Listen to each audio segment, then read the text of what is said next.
Hello dear students, welcome back to ISKC English. Okay dear students, നമ്മൾ ഇന്ന് discuss ചെയ്യുന്നത് reading and writing English എന്ന് പറയുന്ന പേപ്പറിലെ നാലാമത്തെ ബ്ലോക്കിലെ മൂന്നാമത്തെ യൂണിറ്റ് ആണ് നമ്മൾ ഡിസ്കസ് ചെയ്യുന്നത്. അപ്പോൾ നമ്മൾ ലാസ്റ്റ് ക്ലാസ്സിൽ നമ്മൾ രണ്ടാമത്തെ യൂണിറ്റ് ആണ് കംപ്ലീറ്റ് ചെയ്തത്. ഇന്ന് നമുക്ക് എടുക്കാനുള്ളത് മൂന്നാമത്തെ യൂണിറ്റ് ആണ്. അപ്പോൾ നമ്മുടെ മൂന്നാമത്തെ യൂണിറ്റിൻ്റെ പേര് വരുന്നത് use vocabulary to express thoughts എന്നുള്ളതാണ്. അതായത് ചിന്തകളെ എക്സ്പ്രസ് ചെയ്യുന്നതിന് വേണ്ടി വൊക്കാബുലറി മീൻസ് വാക്കുകൾ ഉപയോഗിക്കാം. വൊക്കാബുലറി എന്ന് വെച്ച് കഴിഞ്ഞാൽ വേർഡ്സ് ആണ് കേട്ടോ. അപ്പോൾ എന്താണെന്ന് വെച്ച് കഴിഞ്ഞാൽ ഈ ചാപ്റ്ററിൻ്റെ പ്രത്യേകത പരീക്ഷയ്ക്ക് ചോദ്യങ്ങൾ വരുന്ന പ്രധാനപ്പെട്ട ഒരു ചാപ്റ്ററാണിത്. കഴിഞ്ഞ എക്സാമിനൊക്കെ ക്വസ്റ്റ്യൻസ് വന്നിരുന്നു. പക്ഷെ അതോടൊപ്പം തന്നെ ചാപ്റ്റർ വളരെ സിമ്പിളാണ്. അപ്പോൾ പഠിക്കാനുള്ള കാര്യങ്ങൾ വളരെ എളുപ്പമാണ്, സിമ്പിളായിട്ട് പഠിക്കാൻ പറ്റും. കാരണം ഒരു പ്രാവശ്യം കേട്ടാൽ തന്നെ മനസ്സിലാവും. പക്ഷേ എക്സാമിന് പ്രധാനപ്പെട്ട ഒരു ക്വസ്റ്റ്യനാണ്. അപ്പോൾ നമുക്ക് നേരെ നമ്മളെ ചാപ്റ്ററിലേക്ക് പോവാം. അപ്പോൾ നമ്മൾ ഈ ഒരു ചാപ്റ്ററിൽ ഏകദേശം ഇന്നത്തെ ക്ലാസ്സിൽ നമ്മൾ ഒരു 6 ക്വസ്റ്റ്യൻസ് ആണ് നമ്മൾ ഡിസ്കസ് ചെയ്യുന്നത് കേട്ടോ. അപ്പോൾ നമ്മൾ ഒന്നാമത്തെ ക്വസ്റ്റ്യൻ ഡിഫൈൻ വൊക്കാബുലറി എന്നുള്ളതാണ് ഒന്നാമത്തെ ക്വസ്റ്റ്യൻ. എന്താണ് vocabulary? Vocabulary is the total number of words in A particular language. ഒരു പ്രത്യേക ലാംഗ്വേജിലെ മൊത്തം ആ ലാംഗ്വേജിലെ വാക്കുകളെയാണ് വൊക്കാബുലറി എന്നുള്ളതുകൊണ്ട് ഉദ്ദേശിക്കുന്നത്. Total number of words in A particular language ഒരു പോയിന്റ് ആയിട്ട് പഠിക്കുമ്പോൾ total number of words in A particular language. Vocabulary is an essential part of language. ഒരു ഭാഷയുടെ വളരെ അനിവാര്യമായിട്ടുള്ള ഭാഗമാണ് വൊക്കാബുലറി. എന്തുകൊണ്ട്? In the absence of vocabulary spoken or written communication is impossible. അതായത് vocabulary ഇല്ലാതെ, വൊക്കാബുലറിയുടെ അഭാവത്തിൽ ഒരു ഭാഷയെ സംബന്ധിച്ചിടത്തോളം അതിൻ്റെ സ്പോക്കണോ അല്ലെങ്കിൽ റിട്ടണോ ഏതൊരു തരത്തിലുള്ളതായിട്ടുള്ള കമ്മ്യൂണിക്കേഷൻ സാധ്യമല്ല വിത്തൗട്ട് വൊക്കാബുലറി. അപ്പോൾ ഏതെങ്കിലും തരത്തിൽ നമുക്കറിയാം ഭാഷയുടെ പ്രധാനമായിട്ടുള്ള ഉപയോഗം എന്ന് പറയുന്നത് കമ്മ്യൂണിക്കേഷനാണ്. അപ്പോൾ വൊക്കാബുലറി ഇല്ലെങ്കിൽ അതിൻ്റെ സ്പോക്കൺ രൂപത്തിലാണെങ്കിലും ശരി, റിട്ടൺ രൂപത്തിലാണെങ്കിലും ശരി, കമ്മ്യൂണിക്കേഷൻ സാധ്യമല്ല. ഇതൊരു 2 മാർക്കിൻ്റെ ക്വസ്റ്റ്യനൊക്കെ ആയിട്ട് കേട്ടോ. ഇനി നമ്മൾ അടുത്ത ക്വസ്റ്റ്യൻ ഒരു ചെറിയൊരു പാരഗ്രാഫ് ക്വസ്റ്റ്യൻ ആണ്. Differentiate between the active and passive vocabulary. അപ്പോൾ നമ്മൾ മനസ്സിലാക്കുക പാസീവ് വൊക്കാബുലറിയും ആക്റ്റീവ് വൊക്കാബുലറിയും തമ്മിലുള്ള വ്യത്യാസം. ഇതൊരു പ്രധാനപ്പെട്ട ക്വസ്റ്റ്യനാണ്. നോക്കൂ, ആക്റ്റീവ് വൊക്കാബുലറി റെഫേഴ്സ് ടു, ഈ ആക്റ്റീവ് വൊക്കാബുലറി കൊണ്ട് ഉദ്ദേശിക്കുന്നത് to the words which appear in users spoken and written context. അതായത് ഭാഷ ഉപയോഗിക്കുന്ന ആള് അല്ലെങ്കിൽ ഒരു ഭാഷ അറിയുന്ന ആള് അയാളെ ഭാഷയിൽ എഴുതുകയോ സംസാരിക്കുകയോ ചെയ്യുന്ന കോണ്ടെക്സ്റ്റിൽ വരുന്ന വാക്കുകൾ, അതാണ് ആക്റ്റീവ് വൊക്കാബുലറി. കണ്ടോ, refers to the words which appear, ആ വാക്കുകൾ വരുന്നു. Users spoken and written context, അതായത് ഭാഷ ഉപയോഗിക്കുന്ന ആള്. അപ്പോൾ നിങ്ങൾക്ക് മനസ്സിലാവാൻ വേണ്ടിയിട്ട് എളുപ്പത്തിൽ ഇങ്ങനെ പറയാൻ പറ്റും. അതായത് ഒരു ഭാഷയിൽ ഒരു വ്യക്തിക്ക് അറിയുന്ന വാക്കുകൾ, ഒരാൾക്ക് അറിയുന്നത്, അപ്പോൾ ആ വാക്കുകൾ അയാൾക്ക് അറിയുന്ന വാക്കുകളാണ്. ആ വാക്കറിയാം, അതിൻ്റെ അർത്ഥം അറിയാം, അതിൻ്റെ ഉപയോഗം അറിയാം. ആ ഒരു ലാംഗ്വേജിൽ ആ ഭാഷ ഉപയോഗിക്കുന്ന ആൾ, യൂസർക്ക് അറിയുന്ന വാക്കുകളെയാണ് നമ്മൾ ആക്റ്റീവ് വൊക്കാബുലറി എന്ന് പറയാം. അപ്പോൾ അതുകൊണ്ട് തന്നെ it is A productive side of the language. ഇത് ഭാഷയുടെ പ്രൊഡക്റ്റീവ് സൈഡാണ്. കാരണം പ്രൊഡക്റ്റീവ് എന്ന് വെച്ച് കഴിഞ്ഞാൽ ഒരു ഭാഷയെ ആക്റ്റീവ് ആക്കുക, അതായത് വളരെയധികം ഉഷാറാക്കി മാറ്റുക. അപ്പോൾ ഇത്തരത്തിൽ ചെയ്യുന്നത്, കാരണം ഒരു ഭാഷയിൽ അതിൻ്റെ പ്രൊഡക്റ്റീവ് എന്ന് പറയുമ്പോൾ ആളുകൾ അതിൽ ഏറ്റവും കൂടുതൽ ഉപയോഗിക്കുന്നത് അതെന്തായിരിക്കും? ആക്റ്റീവ് വേർഡ്സ് ആയിരിക്കും. അപ്പോൾ അതുകൊണ്ടാണ് നമ്മൾ ഇതിനെ productive side of the language എന്ന് പറയുന്നത്. ഇനി A user of language can use his active vocabulary confidently. ഒരു യൂസർ, ഭാഷ ഉപയോഗിക്കുന്ന ആൾ ഞാനായിക്കോട്ടെ നിങ്ങളായിക്കോട്ടെ ആരാണെങ്കിലും ശരി, ഈ ഉപയോഗിക്കുന്ന വ്യക്തി അയാളുടെ ആക്റ്റീവ് വൊക്കാബുലറി വളരെ കോൺഫിഡൻ്റ് ആയിട്ട് അയാൾ ഉപയോഗിക്കും. അതിലയാൾക്ക് നല്ല കോൺഫിഡൻസ് ഉണ്ടായിരിക്കും, നല്ല ആത്മവിശ്വാസം ഉണ്ടായിരിക്കും. എന്താ കാരണം? ബിക്കോസ് അതിൻ്റെ കാരണം he knows it's meaning and usage. അത് അയാൾക്കറിയാം. അതായത് ആക്റ്റീവ് വൊക്കാബുലറി എന്ന് പറയുമ്പോൾ അതിൻ്റെ യൂസും അതുപോലെ തന്നെ അതിൻ്റെ ഉപയോഗവും അതിൻ്റെ യൂസേജും അതിൻ്റെ മീനിങ്ങും അയാൾക്ക് അറിയുന്ന കാര്യങ്ങളാണ്, ഓൾറെഡി അറിയാം. അപ്പൊ പിന്നെ അത് ടെൻഷൻ അടിക്കണ്ടല്ലോ. അപ്പൊ നല്ല കോൺഫിഡൻ്റ് ആയിട്ട് ആക്റ്റീവ് വൊക്കാബുലറി ഉപയോഗിക്കും. അപ്പൊ ഇത്രയാണ്, അതായത് 4 സെന്റൻസ് ആണ് പറഞ്ഞിട്ടുള്ളത്. എന്താണ് ആക്റ്റീവ് വൊക്കാബുലറി? രണ്ടാമത്തേത് അത് ലാംഗ്വേജിന്റെ പ്രൊഡക്റ്റീവ് സൈഡാണ്. മറ്റൊന്ന് പറയുന്നത് ലാംഗ്വേജ് ഉപയോഗിക്കുന്ന ആൾ കോൺഫിഡൻ്റ് ആയിട്ട് ഉപയോഗിക്കും. എന്താന്ന് വെച്ച് കഴിഞ്ഞാൽ അതിന്റെ മീനിങ്ങും യൂസേജും അറിയാം. ഇനി അടുത്തത് പാസീവ് വൊക്കാബുലറി. എന്താ? ഇതിന്റെ നേരെ ഓപ്പോസിറ്റ് ആണ് passive vocabulary. Passive vocabulary refers to words. ഇതും പദങ്ങൾ തന്നെയാണ്, വാക്കുകളാണ്. Which can be understood by users when they appear in the speeches and writings of others. അപ്പൊ എന്താന്ന് വെച്ച് കഴിഞ്ഞാൽ ഇത് യൂസേഴ്സിന് അറിയില്ല, അവർക്ക് അറിയാത്തതാണ്. പിന്നെ അവരിത് മനസ്സിലാക്കുന്നു. കണ്ടോ, ഇതിനെ ക്യാൻ ബി അണ്ടർസ്റ്റുഡ്. അവരിതിനെ മനസ്സിലാക്കുന്നത്, അല്ലെങ്കിൽ അവരിത് ആദ്യമായിട്ട് കാണുന്നത്, അവരിത് പഠിക്കുന്നത്, അവരിത് അറിയുന്നത് എപ്പോൾ മാത്രമാണ്? when they appear in the speeches and writings of others. മറ്റുള്ള ആളുകൾ, മറ്റുള്ളവരെന്ന് പറയുമ്പോൾ റൈറ്റേഴ്സ് ആവാം, അതുപോലുള്ള ആളുകൾ അവരുടെ റൈറ്റിങ്ങുകളിലും അവരുടെ സ്പീച്ചിലും ഇവരിത് കാണും. അപ്പം മാത്രമാണ് അവരിത് മനസ്സിലാക്കുന്നത്, സ്വന്തമായിട്ട് ഇവർക്ക് അറിയില്ല. കാരണം അവ എന്താന്ന് വെച്ച് കഴിഞ്ഞാൽ ഈ ഒരു പാസീവ് എന്ന് പറയുമ്പോൾ അതായത് ഒരു ലാംഗ്വേജ് യൂസ് ചെയ്യുന്ന ആൾക്ക് അറിയുന്ന വാക്കല്ല. അപ്പോൾ ഇപ്പൊ നമ്മളെപ്പോലെ സാധാരണ ആളുകൾ, നമ്മളിപ്പോൾ ഇംഗ്ലീഷിലുള്ള ഒരു കഥ വായിക്കുകയാണെങ്കിൽ അതിങ്ങനെ വായിക്കുമ്പോൾ നമുക്ക് അറിയുന്ന കുറേ വാക്കുകൾ അതിലുണ്ടാവും, അത് ആക്റ്റീവാണ്. അതേ സമയത്ത് നമുക്കറിയാത്തൊരു വാക്ക്, നമ്മൾ ആ വാക്ക് അതിൽ കാണുന്നത് അറിയില്ല. നമ്മൾ ഡിക്ഷണറി വെച്ച് നോക്കി നമ്മൾ ആ വാക്കിന് അർത്ഥം എന്താണെന്നും അതിൻ്റെ യൂസേജ് എന്താണെന്നും നമ്മൾ പഠിച്ചുണ്ടാക്കുകയാണ്. കാരണം നമ്മൾ ആ വാക്ക് ആദ്യമായിട്ട് നമ്മളെ മുന്നിൽ ആ വാക്ക് അപ്പിയർ ചെയ്യുന്നത് speeches and writings of others, മറ്റുള്ളവരുടെ, അത് നമ്മുടെ അല്ല, നമുക്കതറിയില്ല. മറ്റുള്ളവരുടെ സ്പീച്ചുകളിലും റൈറ്റിങ്സിലും നമ്മൾ കണ്ട് അങ്ങനെ നമ്മൾ പരിചയപ്പെട്ട് മനസ്സിലാക്കി വരുന്ന വാക്കുകൾ, that passive vocabulary. The passive vocabulary does not appear in the spoken and written expressions of the learner. ഒരു ഭാഷ പഠിക്കുന്ന ആളെ സംബന്ധിച്ചിടത്തോളം നമ്മളെപ്പോലുള്ള ആളുകള് നമ്മുടെ സംസാരത്തിലോ അല്ലെങ്കിൽ നമ്മൾ എഴുതുന്ന കാര്യങ്ങളിലോ വരില്ല? പാസീവ് വൊക്കാബുലറി വരില്ല. നമ്മൾ എഴുതുന്നതിൽ നമ്മുടെ സംസാരത്തിൽ വരുന്നത് എന്തായിരിക്കും? ആക്റ്റീവ് വൊക്കാബുലറി ആയിരിക്കും. അതായത് ഓൾറെഡി സ്വമേധയാ നമുക്കറിയുന്ന വാക്കുകൾ. പാസീവ് എന്ന് പറയുമ്പോൾ മറ്റുള്ളവർ എഴുതിയതിൽ നിന്നും നമ്മൾ കണ്ട് പഠിച്ചുണ്ടാക്കി വരികയാണ്. ഇനി പാസീവ് വൊക്കാബുലറിയെ കുറിച്ച് പറയാനുള്ളത്, it is A vocabulary that works only on receptive level. ഇതാണ് പാസീവ് വൊക്കാബുലറിയുടെ ഒരു പ്രത്യേകത. പാസീവ് വൊക്കാബുലറി ഒരു റിസപ്റ്റീവ് ലെവലിൽ വർക്ക് ചെയ്യുന്നതാണ്.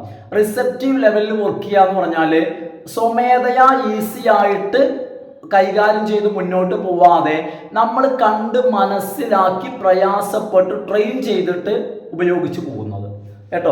ആ രീതിയിൽ പഠിച്ച് മനസ്സിലാക്കി നോക്കിയും കണ്ടും മനസ്സിലാക്കി ഇങ്ങനെ പോവാം കേട്ടോ. ആ ഒരു ലെവലിലാണ് എന്ത്? Passive vocabulary. കാരണം പാസീവ് വൊക്കാബുലറി എന്ന് പറഞ്ഞാൽ എടുത്തു ചാടി അങ്ങോട്ട് ഉപയോഗിക്കാൻ പറ്റുന്നതല്ല. ആക്റ്റീവ് വൊക്കാബുലറി നമ്മൾ ആ രീതിയിൽ കോൺഫിഡൻ്റ് ആണ്. എന്നാൽ പാസീവ് വൊക്കാബുലറി അങ്ങനെയല്ല. നമ്മളൊരു കാര്യം അതെങ്ങനെ ഉപയോഗിക്കണമെന്ന് പഠിച്ച് മനസ്സിലാക്കി ചെയ്യുക. That is receptive level. അതാണ് ഇതിൻ്റെ ഒരു പ്രത്യേകത കേട്ടോ. ഇത് റിസപ്റ്റീവ് ലെവലാണ്. നേരത്തെ നമ്മൾ പറഞ്ഞിരുന്നത് പ്രൊഡക്റ്റീവ് സൈഡാണെന്ന് പറഞ്ഞിരുന്നു, ആക്റ്റീവ്. അപ്പൊ നിങ്ങൾക്ക് കാര്യങ്ങൾ മനസ്സിലായി ഞാൻ കരുതാണ്. ആക്റ്റീവ് വൊക്കാബുലറി, അതുപോലെ തന്നെ പാസീവ് വൊക്കാബുലറി. സിമ്പിൾ ആയിട്ടുള്ള കാര്യമാണ്. ആക്റ്റീവ് വൊക്കാബുലറി എന്ന് പറഞ്ഞു കഴിഞ്ഞാൽ പഠിക്കാതെ തന്നെ നമുക്കൊരു ഭാഷയിൽ നമുക്ക് അറിയുന്ന കാര്യങ്ങളാണ്. എന്നാൽ പാസീവ് എന്ന് പറഞ്ഞാൽ സ്വമേധയാ നമുക്കറിയില്ല. ആ ഭാഷയിലെ അറിവുള്ള ആളുകൾ അവരെഴുതുന്ന എഴുത്തുകളിലും അവരുടെ പ്രസംഗങ്ങളിലും മറ്റും നമ്മൾ കണ്ടിട്ട് നമ്മൾ മനസ്സിലാക്കാനും പഠിക്കാനും ശ്രമിച്ചുകൊണ്ടിരിക്കുന്ന വാക്കുകൾ. എന്നാൽ ആ വാക്കുകൾ നമ്മളെപ്പോലുള്ള ലേണേഴ്സ് എഴുതുന്നതിലോ സംസാരിക്കുന്നതിലോ വരും ചെയ്യില്ല. അടുത്ത ക്വസ്റ്റ്യൻ, മൂന്നാമത്തെ question, explain the reciprocity between words and thoughts. Reciprocity എന്ന് പറഞ്ഞു കഴിഞ്ഞാൽ റെസിപ്രോക്കൽ എന്ന് കേട്ടില്ലേ? റെസിപ്രോക്കൽ, അങ്ങോട്ടും ഇങ്ങോട്ടും കേട്ടോ. അപ്പൊ ഇവിടെ ചോദിക്കുന്നത് അതായത് തോട്ട്സും വേർഡ്സും തമ്മിലുള്ള ബന്ധം കേട്ടോ. Reciprocity between words and thoughts, വേർഡ്സും തോട്ട്സും തമ്മിലുള്ള ബന്ധം കേട്ടോ. ആ ബന്ധം ഒന്ന് എക്സ്പ്ലെയിൻ ചെയ്യാം. അപ്പൊ എന്താന്ന് വെച്ച് കഴിഞ്ഞാൽ വേർഡ്സും തോട്ട്സും ഇത് രണ്ടും കണക്ട് ചെയ്ത് വരുന്ന ക്വസ്റ്റ്യൻസിനെല്ലാം നമുക്കിത് ആൻസർ ആയിട്ട് എഴുതാൻ പറ്റും കേട്ടോ. അപ്പൊ എന്താണ് വേർഡ്സും തോട്ട്സും തമ്മിലുള്ള ഒരു റെസിപ്രോസിറ്റി, ഒരു റിലേഷൻ? നോക്കൂ, ഈ വേർഡ്സിനാണ് നമ്മൾ വൊക്കാബുലറി എന്ന് പറയാം. നമ്മൾ നേരത്തെ പറഞ്ഞു അല്ലേ, total number of words in A particular language, that is vocabulary. അപ്പൊ വേർഡ്സ് ആണ് vocabulary. So vocabulary has A direct effect on thought. അതായത് വൊക്കാബുലറി, അതായത് വേർഡ്സ്, വൊക്കാബുലറി എന്ത് ചെയ്യുന്നുണ്ട്? ഡയറക്റ്റ് ആയിട്ട് നമ്മളുടെ ചിന്തയെ, തോട്ടിനെ എന്ത് ചെയ്യുന്നുണ്ട്? എഫക്റ്റ് ചെയ്യുന്നുണ്ട് ശരിക്കും. അതായത് നമ്മളെ ചിന്തയെ ശരിക്കും വൊക്കാബുലറി എഫക്റ്റ് ചെയ്യുന്നുണ്ട്. മാത്രമല്ല, both could be considered as two sides of the same coin. അതായത് വേർഡ്സ്, തോട്ട്സ് എന്ന് പറഞ്ഞു കഴിഞ്ഞാൽ ഒരേ കോയിൻ്റെ ഇരുവശങ്ങളായിട്ട് നമ്മൾ അവയെ കാണാൻ നമുക്ക് കഴിയും.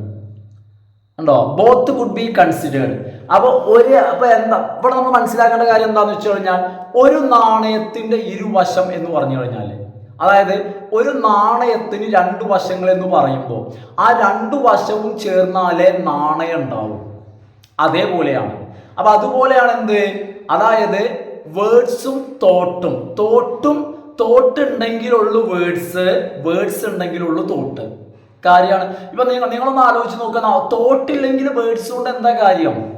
തോട്ടില്ലെങ്കിൽ വേർഡ്സ് കൊണ്ട് എന്ത് കാര്യം അല്ലെ? വെറുതെ ഇങ്ങനെ വെക്കേണ്ടി വരും.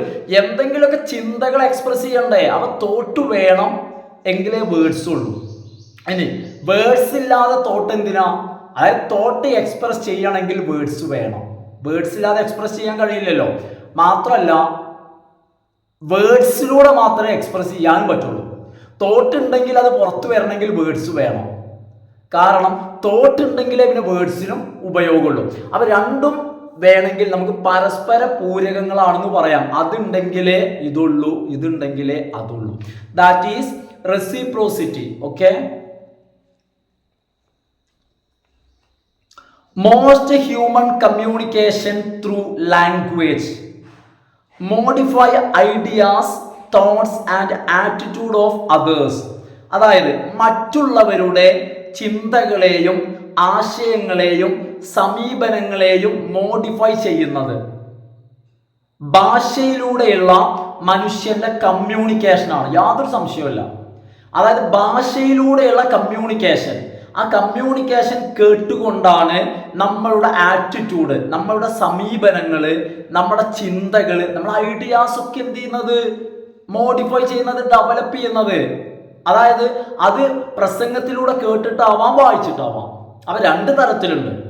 അതായത് പിന്നെ ലാംഗ്വേജിലൂടെയുള്ള ഹ്യൂമൻ കമ്മ്യൂണിക്കേഷൻ, കാരണം അത് വായിച്ചിട്ടും കേട്ടിട്ടും അങ്ങനെയാണ് മനുഷ്യന്റെ ചിന്തകൾ പരിണമിക്കുന്നത്, മനുഷ്യന്റെ ഐഡിയാസ് അത് ഡെവലപ്പ് ചെയ്യുന്നത്, മനുഷ്യന്റെ ആറ്റിറ്റ്യൂഡ്സ് രൂപപ്പെടുന്നത്. ഇതെല്ലാം മനുഷ്യന്റെ ലാംഗ്വേജിലൂടെയുള്ള കമ്മ്യൂണിക്കേഷന്റെ ഫലമായിട്ടാണ്. Words can influence human thoughts and actions. മനുഷ്യന്റെ ചിന്തകളെയും പ്രവൃത്തികളെയും വാക്കുകൾ സ്വാധീനിക്കും. Words can create positive and negative implications. നല്ലോണം ശ്രദ്ധിക്കേണ്ടതാണ്. അതായത് വാക്കുകൾക്ക് നെഗറ്റീവ് ആൻഡ് പോസിറ്റീവ് ഇംപ്ലിക്കേഷൻസ് ഉണ്ടാക്കാൻ കഴിയും. എന്ന് വെച്ച് കഴിഞ്ഞാൽ നെഗറ്റീവും പോസിറ്റീവുമായിട്ടുള്ള അർത്ഥങ്ങൾ ഉണ്ടാക്കാൻ കഴിയും വാക്കുകൾക്ക്. അപ്പൊ ഇതിന് നമ്മൾ വാക്കുകൾ ശ്രദ്ധിച്ച് ഉപയോഗിക്കാം. സോ അതുകൊണ്ട് it is necessary to control the vocabulary that we use. നമ്മൾ ഉപയോഗിക്കുന്ന വൊക്കാബുലറി നമ്മൾ കൺട്രോൾ ചെയ്യണം. എന്ന് വെച്ച് കഴിഞ്ഞാൽ നമ്മൾ ഒരാളോട് പറയുമ്പോൾ ആ പറയുന്ന വാക്ക് ജീവനുള്ള വസ്തു പോലെയാണ്. കാരണം വാക്കുകൾക്ക് ഇംപ്ലിക്കേഷൻസ്, അതായത് ചില അർത്ഥങ്ങൾ, ചില ധ്വനികൾ, ചില സൂചനകൾ നൽകാൻ കഴിയും. അപ്പൊ അതുകൊണ്ട് ശ്രദ്ധിച്ചു പറയണം. there is an energy. വാക്കിന് ജീവനില്ലെങ്കിലും അതിനൊരു എനർജി ഉണ്ട്. ചില ആളുകളുടെ വായിൽ നിന്നും ചിലതിന് കേട്ടാൽ മതി, അപ്പൊ തന്നെ നമുക്ക് എന്താവും, നല്ല ഒരു കപ്പ് ബൂസ്റ്റ് കുടിച്ചൊരു എക്സ്പീരിയൻസ് ഉണ്ടാവും. അപ്പൊ അതാണ് പറയുന്നത് there is an energy. വാക്കിനൊരു എനർജി ഉണ്ട്. മനസ്സിലാക്കണം. പോസിറ്റീവ് ഓർ നെഗറ്റീവ് നല്ല ചിന്തിക്കണം. ചിലപ്പോൾ പോസിറ്റീവ് ആയിരിക്കും, ചിലപ്പോൾ നെഗറ്റീവ് ആയിരിക്കും. ഇതൊക്കെ നമ്മൾ വാക്ക് വായിന്ന് വരുമ്പോൾ നമ്മൾ ശ്രദ്ധിക്കേണ്ട കാര്യമാണ്. അതായത് നമ്മൾ വിചാരിച്ച പോലെയല്ല വാക്കുകൾ എന്ന് പറഞ്ഞാൽ. വായിൽ നിന്നും വരുന്ന വാക്കുകൾക്ക് എന്തുണ്ട്, ഒരു എനർജി, ഒരു പവർ ഉണ്ട്. ചിലപ്പോൾ അത് നെഗറ്റീവ് ആയിരിക്കാം, ചിലപ്പോൾ അത് പോസിറ്റീവ് ആയിരിക്കാം. പറയും നോക്കൂ, there is an energy, positive or negative, involved in every word, എല്ലാ വാക്കുകളിലും. അതുകൊണ്ട് തന്നെ once we use a word, നമ്മളൊരു വാക്ക് നമ്മൾ ഉപയോഗിക്കുമ്പോൾ, ഒരു വാക്ക് ഉപയോഗിക്കുമ്പോൾ വ്യക്തമായും മനസ്സിലാക്കിയിട്ടാണ് ഉപയോഗിക്കുന്നത്. ഞാൻ അറിയാതെ പറഞ്ഞതാണെന്നൊന്നും പറഞ്ഞിട്ട് കാര്യം ഉണ്ടാവില്ല. നമ്മളൊരു വാക്ക് ഉപയോഗിക്കുമ്പോൾ we accept its energy and transmit it to others. അതായത് ആ വാക്കിന്റെ എനർജി, അതിന്റെ പവർ നമ്മൾ മനസ്സിലാക്കുന്നുണ്ട്. അത് മറ്റുള്ളവരിലേക്ക് എന്താണ് ട്രാൻസ്മിറ്റ് ചെയ്യുന്നത്, നെഗറ്റീവ് ആയിട്ടുള്ള എനർജിയാണോ പോസിറ്റീവ് ആയിട്ടുള്ള എനർജിയാണോ, എന്താണ് നമ്മൾ ആ വാക്കിലൂടെ മറ്റുള്ളവരിലേക്ക് ട്രാൻസ്മിറ്റ് ചെയ്യുന്നത്, അത് കൃത്യമായിട്ട് മനസ്സിലാക്കിയിട്ടാണ്. കാരണം നമ്മൾ പറഞ്ഞു കഴിഞ്ഞിട്ട് നമ്മൾ പിന്നെ അറിയാതെ എന്ന് പറഞ്ഞിട്ട് കാര്യമില്ല. കാരണം നമ്മളൊരു വാക്ക് ഉപയോഗിച്ചു കഴിഞ്ഞാൽ അതിനർത്ഥം നമുക്ക് അതിനെക്കുറിച്ച് വ്യക്തമായ ധാരണ ഉണ്ട്. നമ്മളത് ആക്സെപ്റ്റ് ചെയ്തിട്ടാണ് എന്ത് ചെയ്യണത്, ഉപയോഗിക്കുന്നത്. അപ്പൊ ഇതാണ് reciprocity between words and thoughts. മനുഷ്യന്റെ ചിന്തകളും വാക്കുകളും. വാക്കില്ലാതെ ചിന്തയില്ല, ചിന്തയില്ലാതെ വാക്കുമില്ല. ദാറ്റ് ഈസ് ഒറ്റ വാക്കില് എന്താണ്, both could be considered as two sides of the same coin. ഒരു കോയിന്റെ ഇരുവശമാണ് വാക്കും ചിന്തയും. നോക്കൂ അടുത്തത്, ഫ്രീക്വൻസി ഓഫ് വൊക്കാബുലറി. എന്താണ് ഫ്രീക്വൻസി ഓഫ് വൊക്കാബുലറി? അതായത് വൊക്കാബുലറിയുടെ ഫ്രീക്വൻസി എന്താ, അത് ജസ്റ്റ് ഒന്ന് പറയാം. ഒരു മാർക്കിന്റെ question. A general classification of words in terms of their frequency of usage. അതിന്റെ ഉപയോഗത്തിന്റെ ഫ്രീക്വൻസി, അത് എപ്പോഴെല്ലാം ഉപയോഗിക്കുന്നു, അതായത് എത്ര തവണ ഏത് നിലക്ക് വാക്കുകളെ ഉപയോഗിക്കുന്നു, എപ്പോഴെല്ലാം, അതിനനുസരിച്ച് വാക്കുകളെ തരം തിരിക്കുന്നതാണ് ഫ്രീക്വൻസി ഓഫ് വൊക്കാബുലറി കേട്ടോ. അപ്പോൾ general classification of words in terms of their frequency of usage, അതായത് യൂസേജിന്റെ ഫ്രീക്വൻസി. അതായത് ഭയങ്കരമായിട്ട് യൂസ് ചെയ്യുന്നതാണെങ്കിൽ അതിന് ഹൈ ഫ്രീക്വൻസി കാരണം. അപ്പൊ യൂസേജ് ഓഫ് ഫ്രീക്വൻസി, അതായത് എത്രമാത്രം ഉപയോഗിക്കുന്നു എന്നുള്ളതിന്റെ അടിസ്ഥാനത്തിൽ വാക്കുകളെ കാറ്റഗറൈസ് ചെയ്യാം, ക്ലാസിഫൈ ചെയ്യാം. ക്ലാസിഫിക്കേഷൻ ആണ് എന്ത്, ഫ്രീക്വൻസി ഓഫ് വൊക്കാബുലറി. ഇനി ഇത്തരത്തിൽ 3 തരത്തിലുള്ള വൊക്കാബുലറി ഉണ്ട്. അതിൽ ഒന്നാണ് ഹൈ ഫ്രീക്വൻസി. അപ്പൊ ഒന്നാമത്തെ question, what is high frequency vocabulary? What is high frequency vocabulary? ഇതൊക്കെ ഒറ്റ പ്രാവശ്യം കേട്ടാൽ പഠിട്ടോ. പരീക്ഷയ്ക്ക് പ്രധാനപ്പെട്ട ഞാൻ തുടക്കത്തിൽ പറഞ്ഞു, വെറുതെ പറയല്ല. നോക്കൂ, അപ്പൊ എന്താണിത്? High frequency vocabulary or general vocabulary. ഇതുകൊണ്ട് ഉദ്ദേശിക്കുന്നത് R words employed in every day life. നമ്മളെ നിത്യജീവിതത്തിൽ നമ്മൾ ഉപയോഗിക്കുന്ന പദങ്ങൾ എന്ന് വെച്ചാൽ നമ്മൾ എന്നും ഉപയോഗിക്കുന്ന പദങ്ങൾ, എന്നും എപ്പോഴും ഉപയോഗിക്കുന്ന പദങ്ങൾ. നമ്മൾ എന്നും എപ്പോഴും ഉപയോഗിക്കുന്നത്, നമ്മളെ ദൈനംദിന ജീവിതത്തിന്റെ ഭാഗമായിട്ടുള്ള വാക്കുകൾ, അവയാണ് നമ്മൾ ഹൈ ഫ്രീക്വൻസി വൊക്കാബുലറി എന്ന് പറയുന്നത്. This category consist of the most frequent 3000 words. ഈ ഒരു കാറ്റഗറിയിൽ ഏറ്റവും ഫ്രീക്വന്റ് ആയ, ഏറ്റവും ഉപയോഗിക്കുന്ന ഒരു 3000 വാക്കുകളുണ്ട് ഇതിൽ. കണ്ടോ, this category consist of the most frequent, ഏറ്റവും കൂടുതൽ ഉപയോഗിക്കുന്ന 3000 words. These words are very common in day to day communication. അതായത് നമ്മളുടെ ദൈനംദിന സംഭാഷണം, ദൈനംദിന സംസാരത്തിൽ വളരെ കോമൺ ആയിട്ടുള്ളവയാണ് ഈ വാക്കുകൾ, നമ്മൾ എന്നും ഉപയോഗിക്കുന്ന വാക്കുകൾ. High frequency words could be seen in any text. ഈ വാക്കുകൾ ഏത് ടെക്സ്റ്റിലും നമുക്ക് കാണാൻ പറ്റും.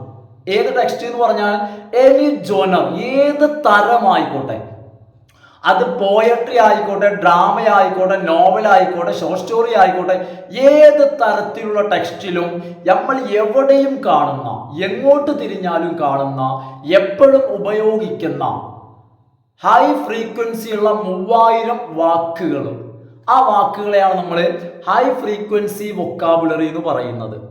ഇനി അടുത്തത് 5ാമത്തെ question, what is mid frequency vocabulary? അതാണ് അടുത്ത ക്വസ്റ്റ്യൻ. എന്താണ് മിഡ് ഫ്രീക്വൻസി വൊക്കാബുലറി? ആ പേര് തന്നെ പറയാൻ പറ്റും. അതായത് ഹൈ ഫ്രീക്വൻസിക്കും ലോ ഫ്രീക്വൻസിക്കും ഇടയിൽ വരുന്നത് കേട്ടോ. Mid frequency vocabulary covers a range of vocabulary between the high frequency and low frequency vocabulary. High frequency വൊക്കാബുലറിക്കും ലോ ഫ്രീക്വൻസി വൊക്കാബുലറിക്കും ഇടയിൽ വരുന്ന റേഞ്ച് ഓഫ് വൊക്കാബുലറി. അപ്പൊ ഇതിന്റെ രണ്ടിൻ്റെയും ഇടയത്തൊരു റേഞ്ചാണ്. ഹൈയിലേക്കാണ് എത്തണില്ല, താഴേക്ക് പോകുന്നില്ല, ഇതിന്റെ ഇടയിൽ വരുന്ന ഒരു റേഞ്ചാണ് ഉപയോഗത്തിന്റെ റേഞ്ച്. നല്ല ഹൈ അല്ല, നല്ല ലോ അല്ല, ഒരു ഇടയിൽ. കാരണം ആ വാക്ക് തന്നെയുണ്ട് മിഡ് എന്ന് പറഞ്ഞാൽ കേട്ടോ. Mid frequency vocabulary covers a range of vocabulary between the high frequency and low frequency vocabulary. These words range from 3001 words to 9000 words. അപ്പൊ ഇതിന്റെ ഒരു റേഞ്ച് എന്ന് വെച്ച് കഴിഞ്ഞാൽ നമ്മൾ നേരത്തെ പറഞ്ഞത് കൺസിസ്റ്റ് ഓഫ് 3000 ആയിരുന്നു. അപ്പൊ ഇതിന്റെ ഒരു റേഞ്ച് എന്ന് പറയുന്നത് ഫ്രം 3001 വേർഡ്സ് ടു 9000 വാക്കുകളാണ്. 9000 ആണ്. അതായത് 3001 മുതൽ 9000 വരെ വാക്കുകളാണ് ഇതിൻ്റെ ഒരു റേഞ്ച് കേട്ടോ. ഇനി നോക്കൂ, ഏതെല്ലാം വാക്കുകളാണ് ഈ ഗണത്തിൽ വരുന്നത്? കാരണം ഇത് നമ്മൾ അങ്ങനെ അങ്ങോട്ട് ഉപയോഗിക്കൂല. അപ്പൊ ഇത് ഏതൊക്കെയാന്ന് വെച്ച് കഴിഞ്ഞാൽ some technical and academic vocabulary come under this category. ഈ കാറ്റഗറിയിൽ വരുന്നത് ചില ടെക്നിക്കൽ വേർഡ്സാണ്. അപ്പൊ അത് എല്ലാവരും ഉപയോഗിക്കൂല. ആ ടെക്നിക്കുമായിട്ട്, അല്ലെങ്കിൽ അത് ടെക്നിക്കൽ, ആ ഒരു സാങ്കേതികതയുമായി ബന്ധപ്പെട്ട് മാത്രമേ പറയൂ. നമുക്ക് എപ്പോഴും അത് പറയേണ്ടതായിട്ട് വരുന്നില്ല. അതുപോലെ തന്നെ പിന്നെ കുറച്ച് അക്കാദമിക് വേർഡ്സ് എന്ന് പറയുമ്പോൾ അത് അക്കാദമിക് സംബന്ധമായിട്ട് മാത്രമേ ഉപയോഗിക്കൂ.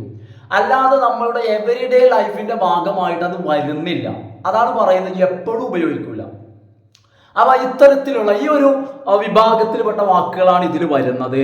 ഇനി അവസാനമായിട്ട് പറയാനുള്ളത്, ഇതോടുകൂടി എന്ത് ചെയ്യും, നമ്മളെ ക്ലാസ് വൈൻഡ് അപ്പ് ചെയ്യും കേട്ടോ. What is low frequency vocabulary എന്നുള്ളതാണ്. എന്താണ് ലോ ഫ്രീക്വൻസി വൊക്കാബുലറി? ശ്രദ്ധിക്കുക, സിമ്പിൾ. എന്താണ് low frequency words? Are those words. Low frequency words എന്ന് പറഞ്ഞാൽ അത് ഏതാനും വാക്കുകളാണ് that appear infrequently in everyday language. നമ്മളുടെ എവരിഡേ ലാംഗ്വേജിൽ, നമ്മളുടെ ദൈനംദിന ലാംഗ്വേജ്, നമ്മൾ എവരിഡേ ലൈഫിൽ, നമ്മളെ നിത്യജീവിതത്തിൽ ദാറ്റ് അപ്പിയർ ഇൻഫ്രീക്വന്റ്ലി എന്ന് പറഞ്ഞാൽ അത് സ്ഥിരമായിട്ട് വരുന്നില്ല. അതായത് വേണമെങ്കിൽ ഇങ്ങനെ പറയാൻ പറ്റും, നമ്മളുടെ എവരിഡേ കമ്മ്യൂണിക്കേഷനിൽ അപ്പിയർ ചെയ്യാത്തത്. കാരണം നമ്മളുടെ ദൈനംദിന ജീവിതത്തിൽ ഈ വാക്കുകൾ ഉപയോഗിക്കേണ്ടതില്ല കേട്ടോ. അപ്പൊ നമ്മളൊരു കാര്യം മനസ്സിലാക്കുക, ഉപയോഗിക്കാത്ത വാക്കുകളാണ് ലോ ഫ്രീക്വൻസി, കുറച്ചുപയോഗിക്കുന്നത് മിഡ് ഫ്രീക്വൻസി, കൂടുതൽ ഉപയോഗിക്കുന്നത് high frequency. Low frequency vocabulary is commonly considered the vocabulary beyond frequency level of 1000. അതായത് ഈ വാക്കുകളെ കുറിച്ച് പറയുന്നത്, അതായത് low frequency vocabulary is commonly considered the vocabulary. അതായത് സാധാരണയായിട്ട് ഈ വൊക്കാബുലറിയെ പരിഗണിക്കുന്നത്, കോമൺ ആയിട്ട് കൺസിഡർ ചെയ്യുന്നത് vocabulary beyond the frequency level of 1000. അതായത് 1000നും താഴെയാണ്. അതായത് 1000നും താഴെ ഒരു ഫ്രീക്വൻസി ലെവൽ വരുന്നതാണ്. അപ്പൊ ഇത്തരം വാക്കുകൾ, അപ്പൊ നമ്മൾ ആദ്യം പറഞ്ഞതിൽ ഏകദേശം 3000-ഓളം വേർഡ്സ് പറഞ്ഞു. പിന്നെ നമ്മൾ 3001 മുതൽ 9000 വരെ പറഞ്ഞു. ഇതിന്റെ ഒരു ഫ്രീക്വൻസി ലെവല്, വേർഡ്സിനുള്ള ഫ്രീക്വൻസി ലെവൽ എന്ന് പറയുന്നത് 10,000-നും താഴെയാണ് ഇതിന്റെ ഫ്രീക്വൻസി ലെവൽ വരുന്നത്. അപ്പൊ നോക്കൂ. ഓക്കെ ഫ്രണ്ട്സ്, നമ്മൾ ഇന്നത്തെ ക്ലാസ് എന്ത് ചെയ്യാണ്, നമ്മൾ വൈൻഡ് അപ്പ് ചെയ്യാണ്. അപ്പൊ ഇന്നത്തെ ക്ലാസ്സിൽ നമുക്ക് ഇത്രയാണ് ഡിസ്കസ് ചെയ്യാനുള്ളത് കേട്ടോ. അതായത് നമ്മളെ ഈ ഒരു യൂണിറ്റ് കഴിഞ്ഞിട്ടില്ല. കാരണം ഒരു പക്ഷേ നമുക്ക് ഒരു ക്ലാസ് കൂടി ആയി കഴിഞ്ഞാൽ നമുക്ക് ഇന്നത്തെ ഈ ഒരു ക്ലാസ്, നമുക്ക് ഈ ഒരു യൂണിറ്റ് നമുക്ക് എന്ത് ചെയ്യാം, കംപ്ലീറ്റ് ചെയ്യാം കേട്ടോ. അപ്പൊ എല്ലാവരും എന്ത് ചെയ്യാം, ഒന്ന് ലൈക്ക് ചെയ്തിട്ട് വീഡിയോ കംപ്ലീറ്റ് ആയിട്ടും കാണുക. അതുപോലെ തന്നെ നിങ്ങളുടെ ഫ്രണ്ട്സിനൊക്കെ ഒന്ന് സജസ്റ്റ് ചെയ്യാം. അതുപോലെ തന്നെ സബ്സ്ക്രൈബ് ചെയ്യാത്ത ആളുകൾ സബ്സ്ക്രൈബ് ചെയ്ത് സപ്പോർട്ട് ചെയ്യാം. Okay friends, thanks for watching.